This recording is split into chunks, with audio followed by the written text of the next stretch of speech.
Tonight on KGW News, stopping a burglary ring that's been targeting local businesses for months. But we have been broken into by this group, I believe, 6 times now. The arrests, detectives say they've tied to more than 100 break-ins. Plus, KGW investigators go behind bars to see how officials are shutting down a key smuggling route for illegal drugs. The folks that are sending this in are getting very creative. Then, how a Washington judge paused and had some choice words for one of President Trump's first executive orders. And later, get an up-close look. To be honest with me, it's a little unnerving. Or perhaps a peek from a distance as Portland's new K9 RoboCop that doesn't bark but has plenty of bite prepares to hit the streets.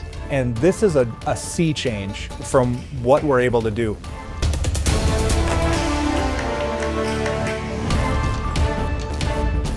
Thanks for joining us. I'm David Molko. First tonight, police have 2 people in custody they believe are part of a crime ring that stole from more than 100 Portland businesses. Alma McCarty joins us live after talking to one of those business owners whose restaurants have been hit multiple times. Alma? David, we are talking about a pretty sophisticated criminal operation here that began all the way back in July. Now, those suspects that have been arrested, they face dozens of criminal charges each, but prosecutors say that they are tied to even more burglars yet to be caught. Thursday evening at Grassa in southeast Portland, cooks pack the kitchen, fixing plates of pasta for paying customers. We do fresh pasta in-house, kind of in a casual environment, trying to keep the prices down, good for families, good for a night out. But back in September, when the lights were off, the business closed, thieves armed with bolt cutters and a reciprocating saw broke into one of the locations and the safe. Oh yeah, these guys were pretty well organized. They've hit several of my locations over the last 4 months. Nick Sherman is one of the owners. It's frustrating, that I can tell you that, my phone alerts me whenever the alarm goes off, and over the last 4 months, every time that my phone buzzes, it's like, not again. Other spots hit with the same tactics. Investigators named Baby Doll Pizza on Southeast Stark as the first to fall victim in July.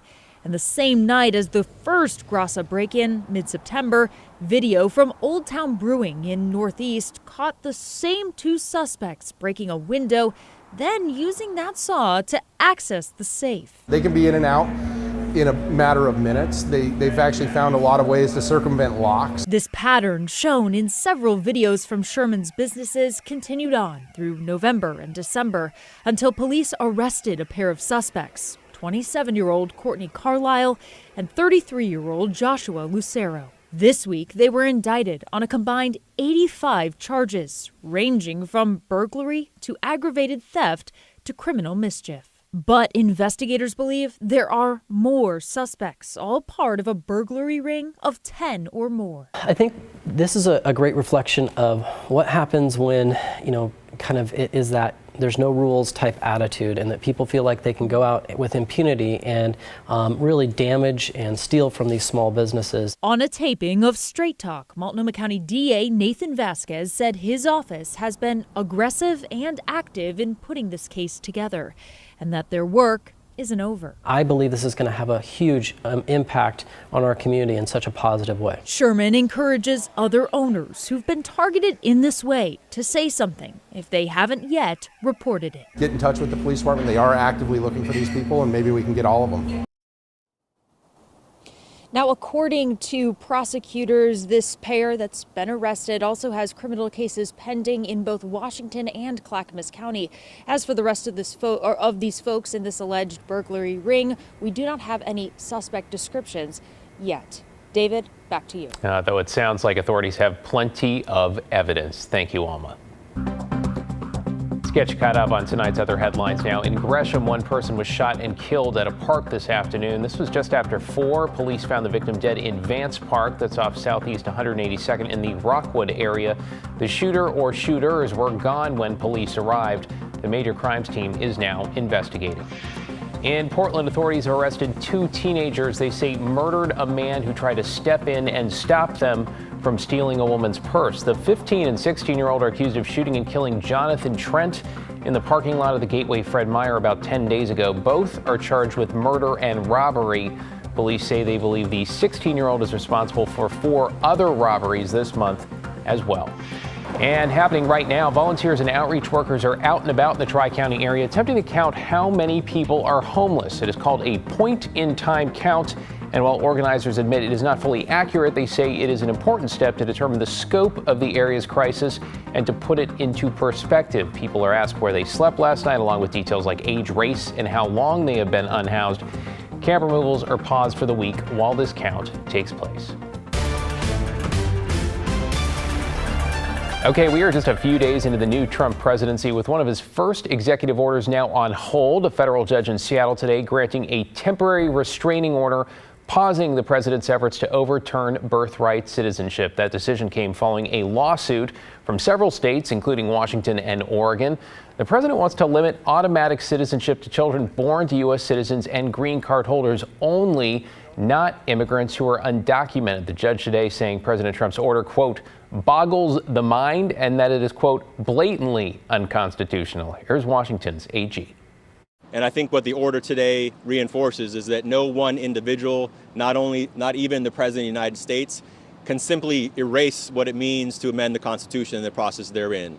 If Congress wanted to move to take action and the states wanted to ratify something that amended the United States Constitution, they could certainly take that action. Yeah, talking about the 14th Amendment there. Next step, the judge scheduled a hearing in 2 weeks to decide if the order will be blocked long term. A Justice Department spokesperson says it plans to, quote, vigorously defend President Trump's executive order.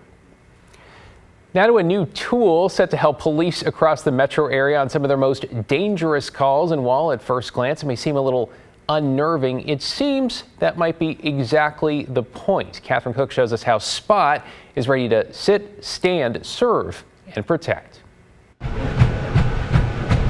At PDX, kind of looks like a dog. the Port of Portland introduced the newest member of its police department. Some people might even say it looks kind of cute. Its name, Spot. But I want to emphasize that this is a device that we're going to use in some of the most dangerous, challenging public safety situations that we face. Whether it's bomb disposal or de-escalating hostage situations, see Spot respond. And it will through pretty much any terrain, including up and down stairs. Police say it's a huge step up from their current robots, which can't get up if they tip over. Driving these robots it can be very complicated, especially in the dark, in the weather.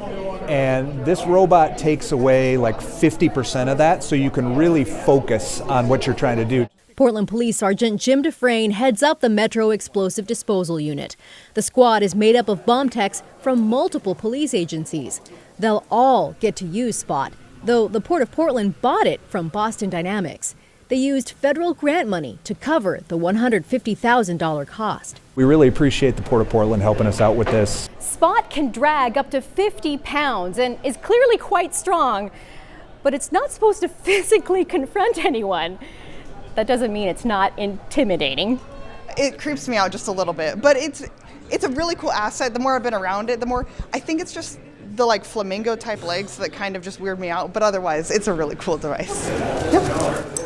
Port of Portland officer Charlie Berry and her bomb-sniffing canine Jackie are always on alert for explosive devices. Safety is our highest priority at PDX. Now, if Jackie finds something suspicious, Spot will likely respond to take a closer look. Not only does it help keep humans safe, it's an asset that helps me with my job with my canine.